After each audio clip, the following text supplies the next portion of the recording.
In view of the aforementioned resolutions, we call upon the Kenya Union of Clinical Officers to call off the ongoing strike to ensure service delivery in county facilities and in all facilities do not grind to a halt. We had a meeting last week where we discussed the major issues. We have set a technical committee between the COG and the clinical officers, the council, and we gave them 21 days to actually go over, the issues and to have a draft CBA that then will be cascaded to the counties, so that we can adopt them as governors and as different employers across the country. We had agreed on the Social Health Authority, but there was a little miscommunication.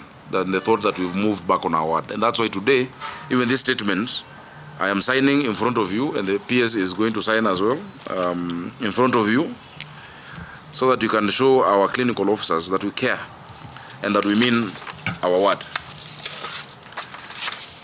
The authority shall henceforth pay SHA benefits to the said licensed facilities and practitioners by the Clinical Officers Council. The Clinical Officers Council is the body that registers clinical officers and regulates them. Earlier, the position had been that clinical officers and all other cadres go through the KMPDC, which is the Medical Practitioners and Dentists Council. But we have agreed that every cadre will go through the regulatory body, and that was the biggest issue. Social Health Authority shall empanel and contract facilities and practitioners pursuant to Section 33(2), as read with Section 31(3) of the Social Health Insurance Act and regulations, meaning that clinical officers will be directly empaneled through the registered regulatory body and not through any other regulatory body. In terms of policy position, you've had the PS, we have the CEO of Social Health Authority. We recognize clinical officers as clinical officers. They will be registered. You can't tell the churches to be registered and an imam, or imams to be registered by NCCK. Clinical officers will be registered by the Clinical Officers Council. Doctors are registered by the Kenya Medical Practitioners and Dentists Council, as per the KMPDC Act. Nurses by the Nursing Council of Kenya are the ones that register them. So it's just step by step. I think there's been a miscommunication between us and them. The resolutions that were reached on the 14th reached the ministry today morning. We had already started implementing those resolutions, but we were notified that the clinical officers are on strike, and that's why we had to come back here so that we agree, and we were affirming that this will be implemented.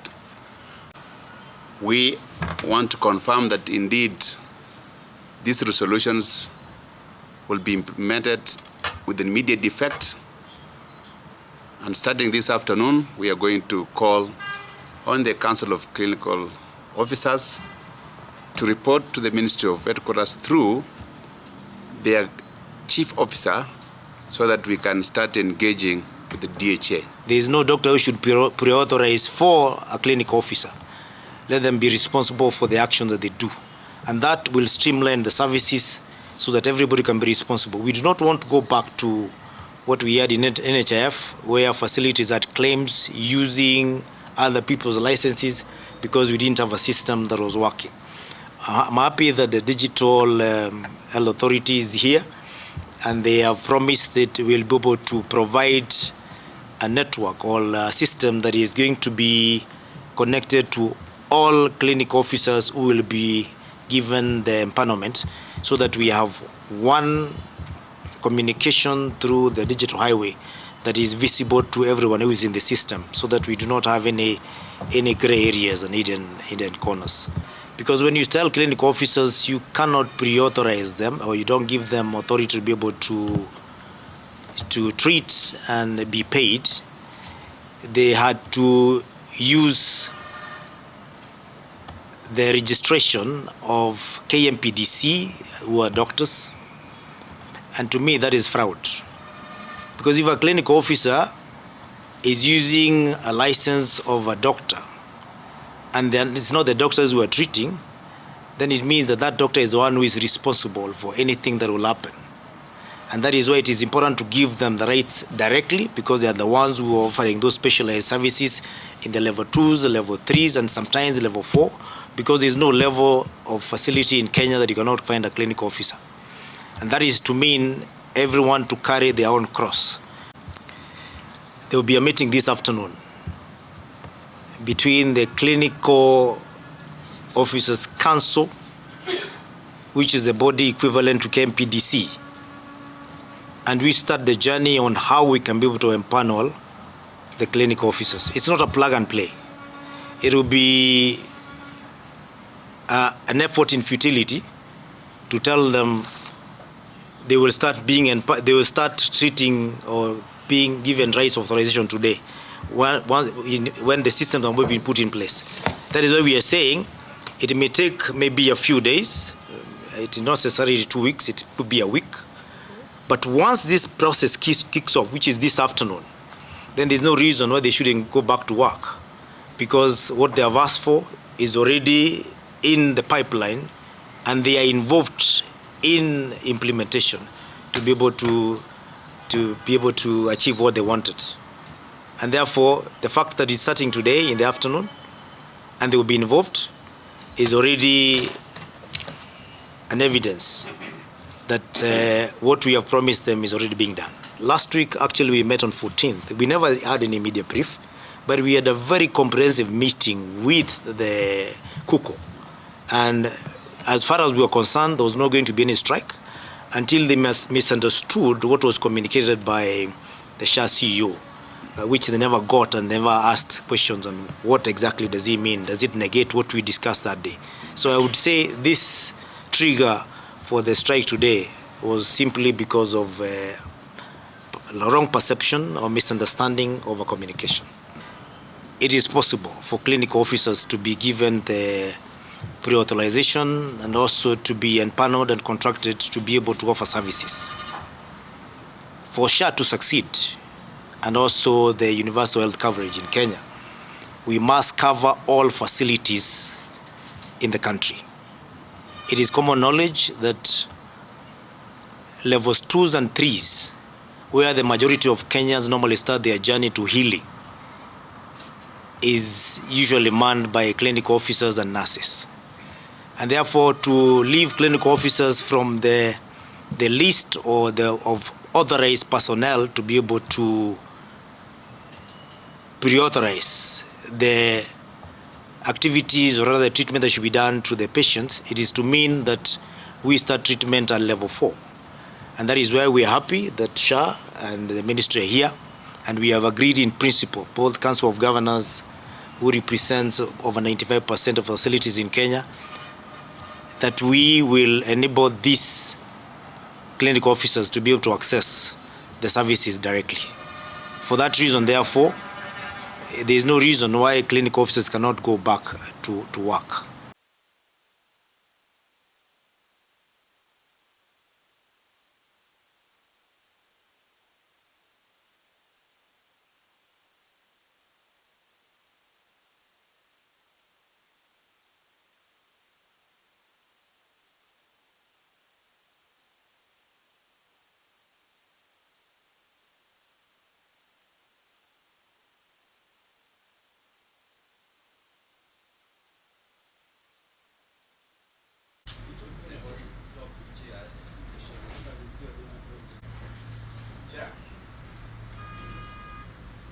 Vizuri sana.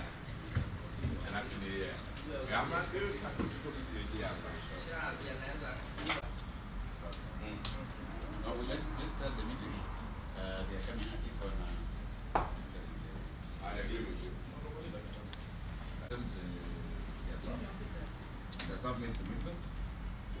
If there was to be any change, it would have been courteous to ask us for that meeting and to address them. So we just do a quick meeting. 30 minutes. Yeah. Yeah. Promise to meeting. Oh. But you're the guy. What's his name? And you made commitments. And I asked him whether he has the powers. He said, no, authorities. See, this is the law. You're not going to break me. He said it is the law.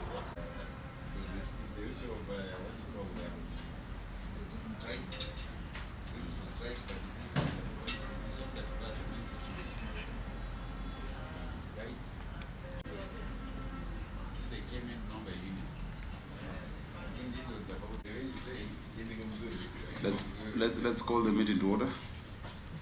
Governor Bomet.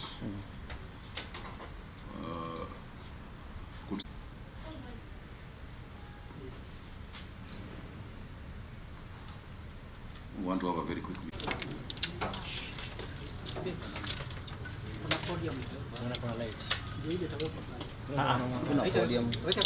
Atakuwa tu hapo chini. Atasimama.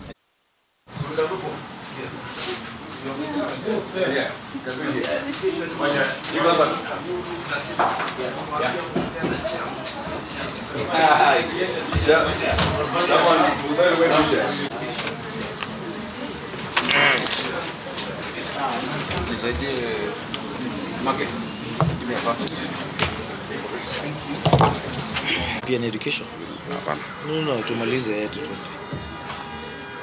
Education didn't have any labor issues. Labor issues in the future. Yeah, but they were not there today. Of course. Yeah. Wanna PS up? Where's Kaiga?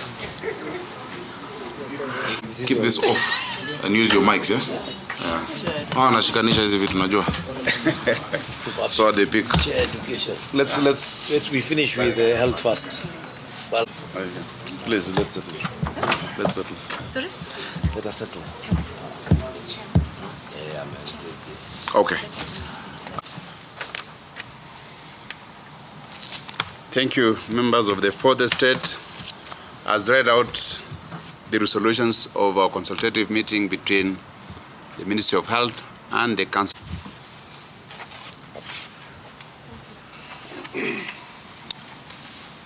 Yes, so thank you, Governor Sakaja, my counterpart. The clinic officers have just led a press conference and they said some of these negotiations are just on paper. Once it's done, they are proposed. How do you assure them that this is what we have said and we keep our word? From the statement that was read today by